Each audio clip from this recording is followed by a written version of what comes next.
সম্পর্ক কি সেটা জানতে হলে আগে বুঝতে হবে ভালোবাসাকে। সম্পর্ক যাই হোক, আগে জানা প্রয়োজন সেখানে ভালোবাসা আছে তো, নাকি শুধুই দায়বদ্ধতা, সংসার নামের দেয়াল ঘড়ির মতো। মানে সময় গড়াবে তার ঘন্টার কাঁটাটাও দৌড়াবে। তাই সবার আগে ভালোবাসাটাই প্রথম আর প্রধান উপাদান সম্পর্কের জন্য। যে কোনো সম্পর্কে বিচ্ছেদ আসতে পারে যখন তখন। দীর্ঘদিন সংসার করার পরও, 2-4টা বাচ্চা হওয়ার পরও ডিভোর্স নামের শব্দটা এনে দিতে পারে বিচ্ছেদ। কিছু কিছু মুহূর্তে তো এমনও হয় সন্তান বাবা মাকে বৃদ্ধাশ্রমে পাঠিয়ে দেয়, আর কখনো বাধ্য হয়ে বাবা মা সন্তানকে ত্যাগ করে দেয়। ভালোবাসা এমন এক উপাদান যা মানুষের জীবনও দিতে পারে, আবার নিভিয়েও দিতে পারে জীবনের সবটুকু আলো। সবটাই মূলত ভালোবাসার ফল। তাই বলা যায় পৃথিবীর সব সম্পর্কে বিচ্ছেদ আসলেও ভালোবাসাতে কখনো বিচ্ছেদ আসে না। যদি সে ভালোবাসা হয় আত্মার সাথে, যদি সে ভালোবাসা হয় প্রাণের সাথে, যদি সে ভালোবাসা হয় অন্তরের অন্তঃস্থল থেকে, যদি সে ভালোবাসা হয় হৃদয়ের গহীন থেকে, যার কোনো বিচ্ছেদ নেই, যার কোনো শেষ নেই, যার কোনো মৃত্যু নেই, যার নাই কোনো পরিসমাপ্তি। আর এর নামই ভালোবাসা, এর নামই প্রেম, যে বাঁধন ইহকাল আর পরকালের বাঁধন। আমি ভাবতাম তুমি শুধু আমার এই ধারণা পাল্টে দিয়ে হুট করে তুমি অন্য কাউকে আপন করে নিলে। আমি জানতেও পারলাম না, সেদিন আমি জেনেছি আমি ছাড়া তোমার ভাবনায় অন্য কেউ ভিড় জমায়, অন্য কেউ তোমার স্বপ্নে আসে। সেদিন এই হাসি খুশি থাকা আমিটা একদম চুপসে গেছে। অন্ধকার রুমে নিজেকে বন্দি করেছি, খেতে বসলে কান্না করেছি, সারা রাত কেঁদেছি। সকালে ঘুম থেকে উঠে তোমার মেসেজ না দেখে আমার আবারও চোখে পানি চলে আসতো। এরপর একদিন চোখের জল মুছে আয়নার সামনে দাঁড়িয়ে নিজেকে নিজেই বকেছি, কেনই পাগলামি, কার জন্য? থাকুক না সে সুখে, আমিও ব্যস্ত হয়ে পড়ি পৃথিবীর এই বুকে। কেউ ছিল না আমার পাশে। নিজের মাথায় হাত বুলিয়ে নিজেকে ঘুম পাড়িয়েছি, মাথা ব্যথা যন্ত্রণায় নিজের মাথা টিপে দিয়েছি। জ্বর হলে নিজে উঠে ওষুধ খেয়েছি। অল্প একটু সমস্যা ভেঙে পড়া এই আমিটা হাজারো সমস্যার সমাধান করে চলেছে।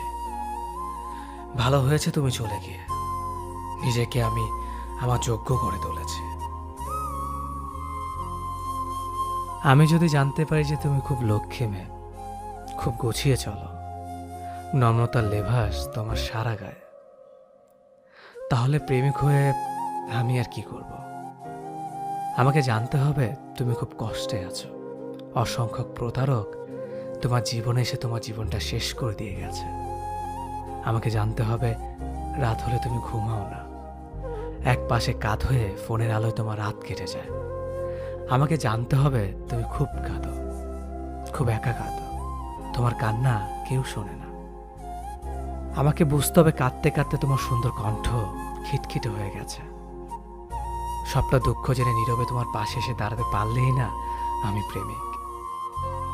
তোমার অতি শুনে ভয়ে যদি পিছু হাঁটে, আর খুব লক্ষ্মী একটা মেয়ে যদি খুঁজতে থাকে, তাহলে এর চেয়ে বরং বাবাকে বলবো শপিং মল থেকে একটা সুন্দর বউ কিনে আনতে, ব্র্যান্ড নিউ বউ, যার গায়ে কোনো কলঙ্কের দাগ লাগেনি।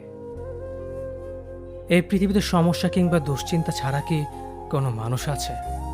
মানুষ ভেদে এই ধরনটাও ভিন্ন। যদি সমস্যা ছাড়া কোনো মানুষ থেকেও থাকে, আজ অবধি সেই মানুষ আমার চোখে পড়েনি। হরেক রকম মানুষ হরেক রকম যন্ত্রণা নিয়ে বসবাস করছে। কেউ সম্মুখে হাসছে কিন্তু আড়ালে কাঁদছে, কেউ নিজের যন্ত্রণা অন্যের কাছে প্রকাশ করে ভাবছে। এই ধরনীতে তার মতো দুঃখী কে আছে? কেউ অন্যের যন্ত্রণার কথা মনোযোগ দিয়ে শুনছে, নিজের যন্ত্রণা হাসি মুখে আড়াল করে। দিন শেষে সেও ভাবছে তার মতো ভুক্তভোগী কজন বা আছে। যার যার ব্যথা তার বুকে নিয়ে নির্মমভাবে ছড়িয়ে ছিটিয়ে আছে। যার বুকে পাহাড় সময় ব্যথা আষ্টে পৃষ্ঠে জড়িয়ে আছে, তার সাধ্য কোথায় অন্যের ব্যথা লাঘব করবার? আমরা সবাই তো ভিন্ন রূপে ভুক্তভোগী, আলোতে কিংবা আধারে, প্রকাশ্যে কিংবা গোপনে। একজন পুরুষকে একদিন জিজ্ঞেস করা হলো যে আপনার জীবনে সব থেকে গুরুত্বপূর্ণ মহিলাকে। উত্তর সে হালকা হেসে বলল, আমার স্ত্রী। প্রশ্নকারী ব্যক্তি একটু আশ্চর্য হয়েই বললেন, বাকিরা তো সবাই মা বলেছে। এবার সেই পুরুষটি বললেন, হ্যাঁ, অনেকেই মা বলতে পারে, তবে আমার মতে সে তোমার মা। সে আমাকে জন্ম দিয়েছেন, তিনি তো আমাকে ভালোবাসবেনই, কারণ তার সাথে তো আমার রক্তের সম্পর্ক রয়েছে, তার পেট থেকেই তো আমার জন্ম। তবে আমার স্ত্রী, তার সাথে তো আমার কোনো সম্পর্কই ছিল না, তাও সে আমাকে ভালোবেসে আমার পাশে দাঁড়িয়েছে। আমার জীবনে সবসময় আমাকে শক্তি দিয়ে সামনে এগোতে সাহায্য করেছে। নিজের বিলাসবহুল জীবন ছেড়ে, নিজের পরিবার প্রিয়জনকে ছেড়ে আমার সাথেই সে অভাবের জীবনে আসতে রাজি হয়েছে।